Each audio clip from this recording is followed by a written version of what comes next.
Le projet s'appelle Talents croisés, il est à l'initiative d'ITAC. L'idée, c'est vraiment que des classes et des artistes puissent se rencontrer et créer quelque chose autour d'une création qui existe déjà. Donc ici, j'ai vite proposé à l'équipe de Chœur Karaoké, c'est un spectacle qu'on a eu tout récemment sur Mars, et l'équipe a tout de suite dit oui. Et donc en fait, il y a 4 classes de la région de Mons qui ont participé au projet.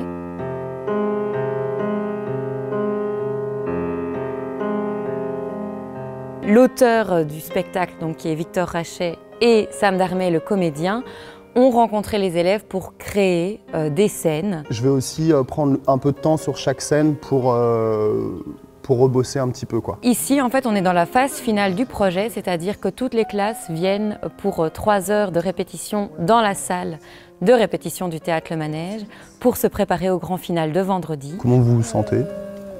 Bah moi je me suis dessus. Ouais, c'est bien de le dire. Qui se lance? On va faire un truc. Imagine que moi je sois Guillaume. Toi Guillaume? Ouais, vas-y. Ok. Lettre pour Guillaume, c'est une scène dans laquelle je suis avec un ami à moi et donc il a écrit une chanson d'amour pour un dénommé Guillaume qui ne s'avère pas être Guillaume en fait. Je crois que je t'aime plus que j'aime même. Et si tu étais mon meilleur masculin, celui qui me correspond, avec qui je ne fais qu'un, et si notre si bel amour devenait chaotique, comme si on écrivait la fin de ce livre dramatique. Il la récite devant moi, cette chanson, et on se rend compte qu'il y met un peu trop d'émotion, on va dire. Je crois à la vie accompagnée de ce si bel homme. Je crois en l'amour. On va dire que je suis pas vraiment dans la même optique que lui. Je pense que c'est bien aussi. Non mais bon, c'était super, vraiment génial, trop bien. On ne sait pas toujours comment transmettre l'émotion voulue aux spectateurs. C'est un peu le principe en fait de ce qui est drôle dans la scène aussi, c'est que toi tu vis un drame et que nous ça nous fait rire ce drame. C'est souvent la cruauté de l'humour. C'est là-dessus qu'il va nous aiguiller, plus pas forcément nous dire comment jouer, mais essayer de savoir quelle intention mettre. Attends, c'était toi Guillaume? Et il y a eu un autre élément important, surtout avec cette classe-ci, c'est qu'ils ont créé des petits speed dating. Toi tu t'appelles comment? Ce qui est chouette avec notre speed dating, c'est qu'on voit 2 personnes totalement différentes avec deux mondes et ben on voit le paradoxe entre les deux. Tu veux quoi alors? Tu veux m'assassiner? On va ken, c'est tout. On va ken? Le mec avec de la... Non, j'ai jamais vu, non. Quand je lui dis des choses clairement, elle les comprend pas souvent et donc il y a des quiproquos. Quand, par exemple, je lui dis vas-y, on va ken et qu'elle commence à parler de la Barbie, etc., c'est ça qui est drôle. Ouais. Sinon, avec ton ex, comment c'était? Mon sexe? Ah, mon ex. Mon ex, j'ai plus. J'ai plus. Oh putain, je vais tomber. Elle est cassée. Non, elle bouge, c'est normal. Ok. Du coup, là, c'est qu'il y a un petit moment de panique ou c'est qu'il n'y a pas de fin? Ouais, il n'y a pas de fin. Il n'y a pas de fin déjà et on a fait ça genre 2 fois, quoi. Il nous a beaucoup aidé parce qu'on n'arrivait pas à mettre de fin à notre speed dating parce qu'on ne savait pas vraiment comment conclure. Toi, tu restes sur l'idée vraiment d'une histoire d'amour. Tu as vraiment la grande rencontre avec tous les stéréotypes de l'histoire de l'amour, tu vois. Et en fait, du coup, on va essayer de construire un peu votre dialogue où il y en a une qui va parler de cul et l'autre qui va parler de relation. Tu préfères quoi? T'es plus à sexe, 3, à 2? À 3? Ouais, sexuellement, tout ça, j'adore le sexe, je kiffe le sexe. Ouais. Adore le sexe. La thématique de base du spectacle Chœur Karaoké, c'est l'amour. Après, les élèves étaient complètement libres d'y ajouter ce qu'ils voulaient. Et on le ressent dans certaines scènes, il y a parfois des scènes très engagées. Qu'est-ce que t'aimes bien dans la vie? La solitude. Il y a le personnage d'Ethan qui est vraiment très posé, il s'en fout, pour lui tout est normal. Parle-moi de ta vie, puisqu'on en est là, hein.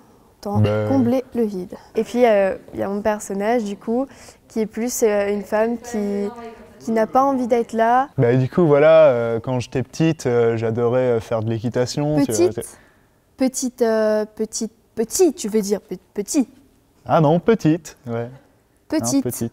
Petite, genre une petite fille, quoi. On a dû improviser parce qu'on ne savait pas du tout comment faire parce que j'ai malheureusement été absente lors de l'écriture des autres scènes. Ouais, j'ai un sgeg, ouais. On dit pénis. Ok, Pénis. ouais, bah, j'ai ça aussi, ouais. Et du coup, c'était totalement de l'improvisation, un truc qui s'est décidé à la dernière minute. C'est vraiment dégueulasse. Ah ouais, carrément. C'est Genre, contre nature. Et du coup, on s'était dit, pourquoi pas traiter d'un sujet actuel qui fait parfois polémique. Dans le côté un peu dégoûtant, corporellement, tu peux jouer un peu plus. Tu as un truc où ça se crispe. Et tu sais, genre même le regarder, ça peut être un peu genre... Ah. Au début, c'est un peu compliqué de se mettre dans la peau d'un personnage qu'on n'est pas du tout, en fait, dont les valeurs ne sont pas du tout les nôtres. Tu te rends compte que c'est pas humain d'être comme... toi. Enfin, les mots employés sont... On se dit qu'il y a des personnes qui reçoivent vraiment ce genre de critiques. Donc vraiment, on se met à la place des autres personnes et ça fait bizarre. Bon, ben, je te dis... Ouais, non. Ouais. Ouais. C'est évidemment pour moi primordial de travailler avec les ados parce que c'est les adultes de demain et donc pouvoir partager avec eux ce genre de moments très forts est pour moi indispensable.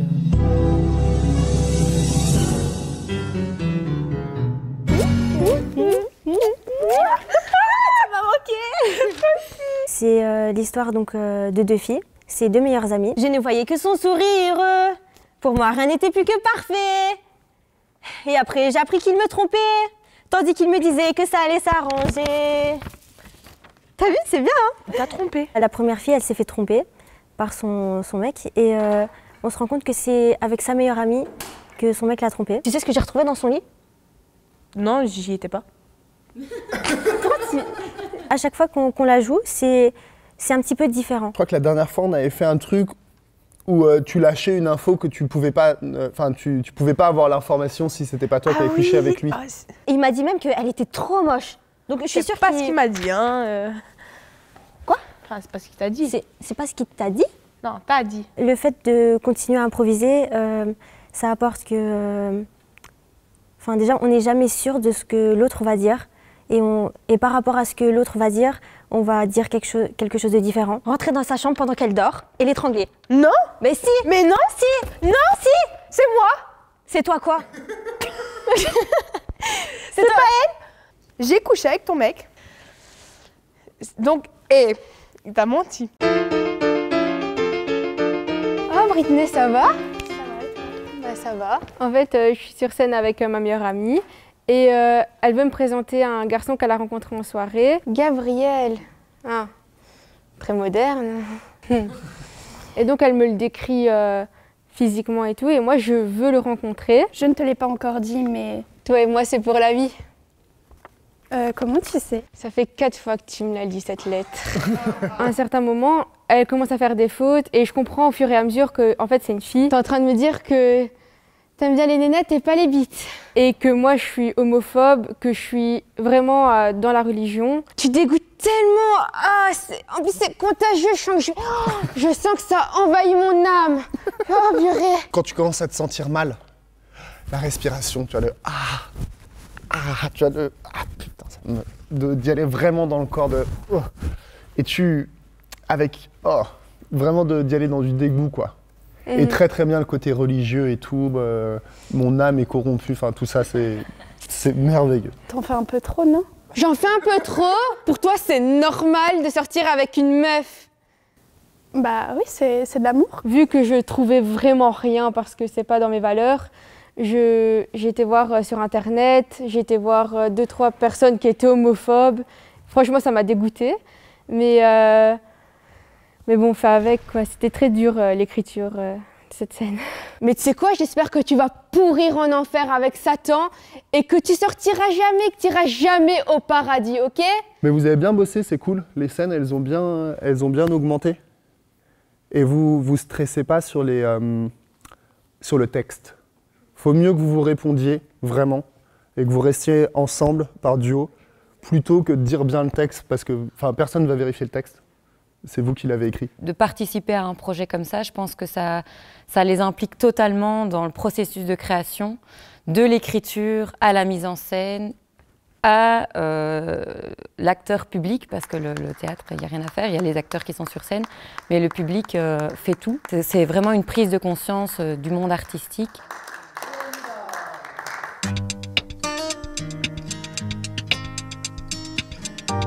Mais ils étaient tellement stressés qu'ils ne s'écoutaient pas. Et du coup, ils se sont décalés dès la première réplique. Ça faisait un dialogue, mais vraiment absurde. Vraiment absurde, de genre, faut que je te dise quelque chose. Et l'autre qui dit, tu n'aurais pas quelque chose à me dire?